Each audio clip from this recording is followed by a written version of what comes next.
नाजरीन, मैं आपका मेज़बान नुमान जोसेफ और आप देख रहे हैं प्रोग्राम जहद मुसलसल। जी हाँ, जहद मुसलसल, नाकामी से कामयाबी तक का सफ़र। एक ऐसा पॉडकास्ट जहाँ बात होगी नौजवानों की जदोजहद, ख्वाबों और कामयाबी की कहानियों पर। आज हमारे साथ हमारे स्टूडियो में बावकार शख्सियत और एक ऐसे नौजवान मेहमान मौजूद हैं जिन्होंने कामयाबी के साथ अपनी शनाख्त पैदा की। म्यूज़िक टीचर हैं, बहुत अच्छी वायलिन बजाते हैं भाई शमान यूनस। शमान भाई, मैं सबसे पहले तो आपका शुक्रगुजार हूँ कि आपने कीमती टाइम निकाला और मैं आपको आज के प्रोग्राम में और आपने स्टूडियो में खुश आमदीद कहता हूँ। बहुत शुक्रिया जी, थैंक यू भाई। जैसे कि आपने एक बहुत ही हसीन फील्ड को, एक मैं कहता हूँ कमाल फील्ड है ये म्यूज़िक जो आपने चूज़ की, तो आप हमें अपना मुख्तसर तारुफ करवाएं और साथ में हमें ये भी बताएं कि आप म्यूज़िक की तरफ कैसे आए। इतना भी ये म्यूज़िक मैंने सीखा है, ये अपने वालिद साहब से सीखा है। तो बचपन से उनको सुनते आ रहे हैं, देखते आ रहे हैं। म्यूज़िक जो कह लें कि एक हमारे ब्लड में है, तो जो जितना भी सीखा हमने अपने वालिद साहब से सीखा है, ये उनके बदौलत है। भैया, आप हमें ये बताएं कि जब आपने आगाज़ किया मौसीकी सीखने का या आप इस फील्ड में आए, तो किन किन मुश्किलात का आपको सामना करना पड़ा? जी, जैसा कि आपको पता है, काफ़ी लोगों ने डिग्रेड किया कि यार इसको कुछ भी नहीं आता, ये कुछ भी नहीं है, ऐसे इसको क्या आता है, मेरे से सीखे। तो फिर मैंने कहा नहीं, ऐसे नहीं, मेहनत करनी है, जो भी जितना भी करना है मेहनत करके हमने आगे आना है। तो जैसे कि आप देखते हैं आपके सामने आज बैठे हुए हैं इधर स्टूडियो में, ये सारा इज़्ज़त जलाल हमारे यीशु के नाम है। भाई, हम आपको देखते हैं सोशल मीडिया पे, आप बड़ा काम करते हुए नज़र आते हैं हमें। बहुत से ऐसे गीत हम सुनते हैं कि जिनमें आप बतौर म्यूज़िशियन भी आए। तो मुझे ये बताएं कि आपको मौसीकी का शौक़ कैसे पड़ा? कहाँ से आपको लगा कि मुझे इस फील्ड में आना चाहिए? जी जी, एक्चुअली बात कुछ इस तरह है कि मेरी जो वालदा थी वो लेके आई थी छोटे भाई के लिए गिटार और वायलिन। तो उन्होंने तो एक्चुअली इतना फोकस नहीं किया, तो मैंने कहा ये घर पे इंस्ट्रूमेंट पड़े हुए हैं तो क्यों ना इनको प्ले किया जाए। म्यूज़िक तो हमारे कह के ब्लड में ही था, तो वाला साहब को ऐसे बात बचपन से सुनते आ रहे हैं, तो फिर उनसे सीखा डैडी से। फिर उन्होंने मुझे बोल के सिखाया गा के कि इधर से ऐसे ये सुर को ठीक करें, इसको यहाँ से ऐसे करें, इस राग में ये गीत है, ये गज़ल है, जो भी है। फिर उनसे जो भी सब कुछ इल्म ये हासिल किया। भाई, जब आप कर रहे थे ये सब कुछ, तो कभी दिल में ख्याल आया कि यार मुझसे नहीं होगा, बस छोड़ दें? जी, काफ़ी सवालात ऐसे आए थे, जैसे कि यार दूसरों को देखते हैं कि यार वो कितना अच्छा बजा रहा है, काश कि हम भी ऐसा बजाएं। लेकिन खुदा का शुक्र है, जितना मैं प्ले कर रहा हूँ, तो ये जो कुछ भी है मेरे वालिद साहब की काविश की है। जैसा कि हम देखते हैं कि आप चर्च के अंदर बहुत सी खिदमात अंजाम दे रहे हैं। आप ड्रम सेट भी बजाते नज़र आते हैं हमें, गिटार आप बहुत अच्छी बजाते हैं। बहुत शुक्रिया जी। तो आपने जब आगाज़ किया चर्च में खिदमत का, तो बस आपने सोचा कि मुझे प्लेटफॉर्म मिल गया और बस, या बाकी लोगों को भी आपने सिखाना शुरू किया? मैं काफ़ी इदारों में टीच करता रहा हूँ, जैसे कि मॉल रोड पे है YMCA इदारा, फिर वहाँ पे भी टीच किया, PTV भी परफॉर्म किया, काफ़ी इंस्टीट्यूट पे सिखाता भी हूँ और सिखा भी रहा हूँ। चर्चिस में भी डिफरेंट एरियाज़ में सिखा रहा हूँ, टीच कर रहा हूँ। जी, तो शमान भाई, आप हमें आज क्या सुना रहे हैं? जी प्यारे भाई, मैं आपको सुनाऊँगा सारे लोग का ज़बूर।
बहुत अच्छा आपने बताया और खुदा ने आपको काफ़ी बरकत दे रखी है इस हवाले से। शमान भाई हमें ये बताएं कि हमारे चर्चेज़ के अंदर जो नौजवान खिदमत कर रहे हैं, जी जी। जो तबला, ढोलक, हारमोनियम बजाते हैं, क्वायर में हैं, तो उन नौजवानों को चर्चेज़ के अंदर क्या क्या मुश्किलात दरपेश हैं, क्या क्या मसले हैं?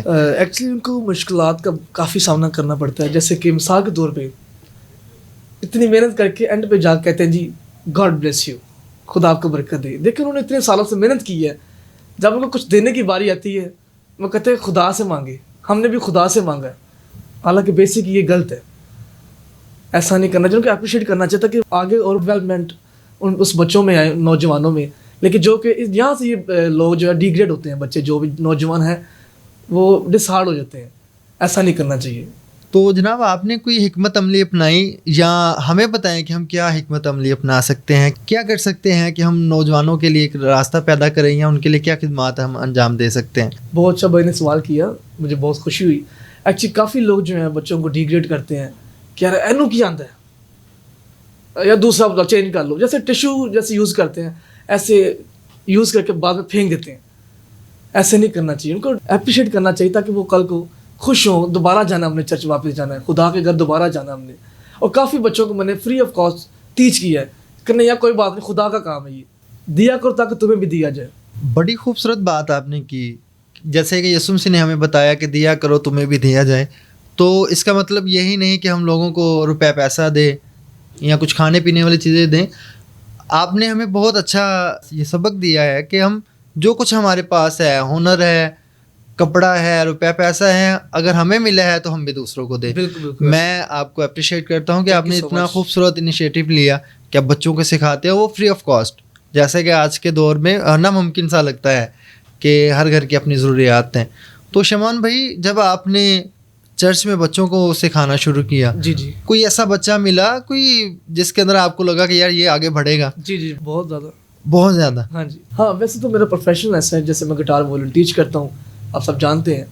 तो मुझे एक दो बच्चे बहुत अच्छे लगे, जो मुझे पता है कि ये जज्बा जुनून से कर रहे हैं काम, हिम्मत से कर रहे हैं और ये काफ़ी आगे जाएंगे, काफ़ी तरक्की कर रहे हैं। उनका नाम है बैनी नजम और एक बेटी का नाम है मिशा आज़म, जो कि ये नाम रोशन करेंगे हमारी कम्युनिटी का, पाकिस्तान का। बड़ी अच्छी बात है कि आप सिर्फ सिखाते ही नहीं बल्कि आप देखते हैं कि कौन आगे बढ़ेगा और किस में जज्बा है। तो हमें आप ये बताइएगा, हम मसीही नौजवान जो चर्चेज़ में खिदमत करते हैं या मौसीकी का शौक़ रखते हैं, जज्बा रखते हैं, अगर कोई सीखना चाह रहा है उसके लिए उसे कहाँ जाना पड़ेगा, क्या करना पड़ेगा? जी जी बिल्कुल, नौजवानों को चर्चों में आना चाहिए, क्योंकि ये काम जो है खिदमत है। मैं खुद जो काम करवा रहा हूँ खिदमत के तौर पे, और खुदा को हाजिर नाज़र जान के कि नहीं जी ये खुदा का काम है, हमारा ये काम नहीं है, क्योंकि ये फरिश्तों का काम है ये। तो प्लीज़ काइंडली वालिदैन की ये रिक्वेस्ट करता हूँ मैं कि अपने बच्चों को लाजमी चर्चेज़ में भेजें, इबादत में जाएं, संडे स्कूल में जाएं और म्यूज़िक को सीखें, समझें। शमान भाई, अब आप हमें कुछ सुनाएं, चाहे वो ज़ुबूर हो चाहे आपका गीत हो। जी जी बिल्कुल प्यारे भाई, अभी मैं आपको सुनाऊंगा तेरी नजात दे शौक दे विच।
तो जनाब आपने बहुत अच्छा बजाया, बहुत प्यारी धुन है इस गीत की। अब आप हमें ये बताएं कि जब आप तन्हाई में होते हैं, अकेले होते हैं, तो आप किसको सुनते हैं, किसको ज़्यादा सुनना पसंद करते हैं? जी, काफ़ी अच्छे सिंगर हैं जो हमारे पाकिस्तान में नामवर हैं, जैसे कि उस्ताद नुसरत फ़तेह अली खान साहब, मेहदी हसन साहब, सजाद अली साहब, इनको ज़्यादा मैं सुनता हूँ।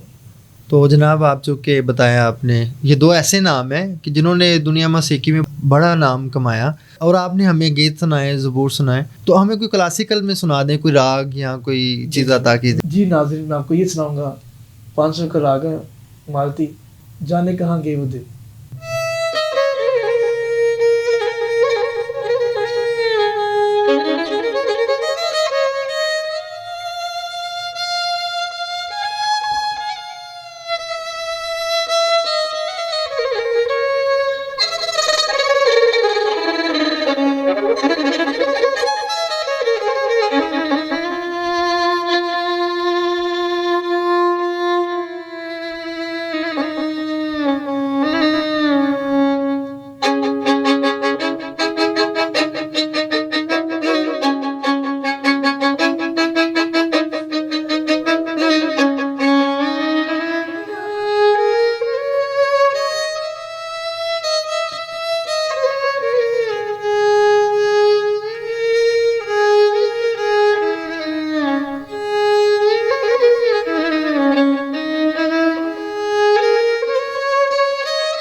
जी, जैसा कि नाज़रीन आप देख रहे हैं मेरे सामने जशफा बैठा है, तो इसको भी बहुत शौक है, इतना शौक है कि कह रहे हैं कि मेरे पीछे पीछे ये पापा मैंने भी गिटार सीखना है।